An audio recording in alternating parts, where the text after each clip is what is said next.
গুলো শেয়ার করতে যাচ্ছি, কথাগুলো শোনার পরে হয়তো আমার বোনদের কাছে স্পেশালি খারাপ লাগতে পারে, কিন্তু সবার প্রতি একটাই রিকোয়েস্ট করছি যে কথাগুলো শেষ অবধি শোনা না পর্যন্ত কেউ কোনো বাজে কমেন্ট করবেন না। ফার্স্ট অফ অল হচ্ছে আমরা মেয়েরা কম বেশি ইফটিজিংয়ের শিকার হই।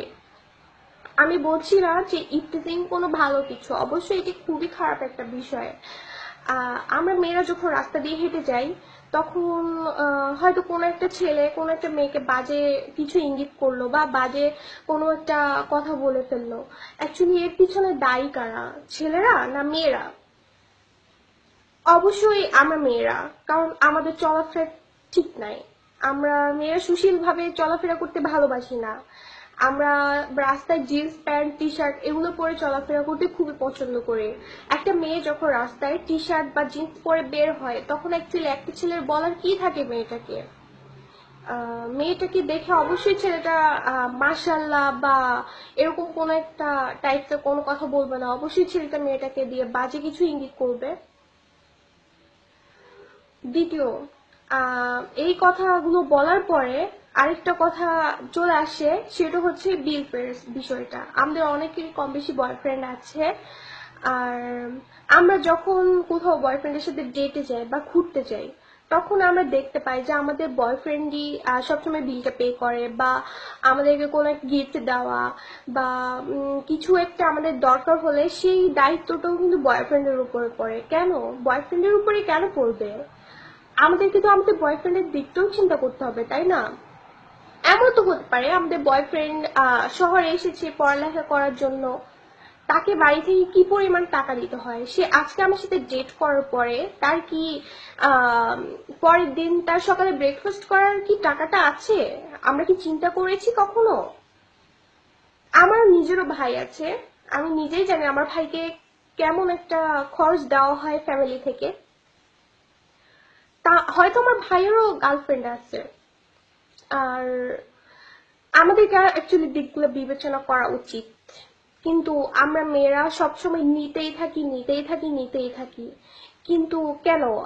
বয়ফ্রেন্ডের সাথে যখন ডেটে যাব, যখন ঘুরতে যাব, তখন তো আমাদেরকে কোনো স্পেশাল বা কোনো রেস্টুরেন্টে বসতে হবে এমন তো কোনো কথা নাই।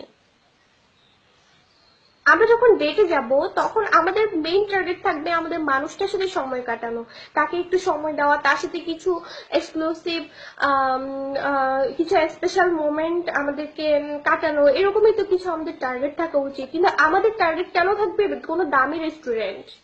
কেন আমরা কোনো দামি রেস্টুরেন্টে গিয়ে বসবো? আর প্রেম করা তো মানে হচ্ছে কোনো দামি রেস্টুরেন্টে না। আমরা তো রাস্তায় বসে ফুচকাও খেতে পারি আমাদের বয়ফ্রেন্ডের সাথে। কিন্তু হ্যাঁ ঠিক আছে, যদি আপনার বয়ফ্রেন্ড যদি জব করে বা আপনার বয়ফ্রেন্ড যদি অনেক বড়লোক ফ্যামিলির ছেলে হয়ে থাকে, তাহলে সেই ক্ষেত্রে বিষয়টা হচ্ছে অন্যরকম। কিন্তু আমাদের বাংলাদেশে বেশিরভাগই কিন্তু মধ্যবিত্ত পরিবার। তাহলে কি দাঁড়ায় শেষমেশ? আর দাঁড়াচ্ছে যে আমাদের বেশিরভাগ বয়ফ্রেন্ডই কিন্তু মধ্যবিত্ত পরিবারের। তাহলে আমরা কেন তাদের এই বিষয়গুলো বুঝবো না? কেন বুঝবো না আমরা তাদের বিষয়গুলো? কেন আমাদের ব্যাগ ভর্তিও তো মাঝে মধ্যে টাকা থাকবে। সে যদি একটি সিগারেট না খেয়ে 10 টাকা বাঁচিয়ে আমাদের সাথে মোবাইলে কথা বলতে পারে, তাহলে আমরা কেন একটি লিপস্টিকের জমানো টাকাগুলো তাকে তাকে কিছু একটা গিফট না করতে পারি, তার প্রয়োজনীয় কিছু একটা গিফট না করতে পারি যেটা তার নিত্যদিনের সঙ্গী, তার নিত্যদিন কাজে লাগে? আমরা কেন পারি না? আমাদেরকে আমাদের এই মনোবলগুলা চেঞ্জ করতে হবে। আমাদেরকে ভালো একটা মনোবল নিয়ে চলতে হবে, তাহলেই আমাদের ইকুয়াল ইকুয়াল হবে। ছেলেরা মেয়েদেরকে কোনো বাজে কথা বলতে পারবে না, বা মেয়েরাও ছেলেদেরকে কোনো বাজে কথা বলতে পারবে না। আর আমার কথাগুলো যদি কারো খুব খারাপ লেগে থাকে, আমি রিয়েলি সরি। আর আমার বাস্তবতার দিক থেকেই কিন্তু কথাগুলো বলা। সবাই ভালো থাকবেন। আসসালামু আলাইকুম।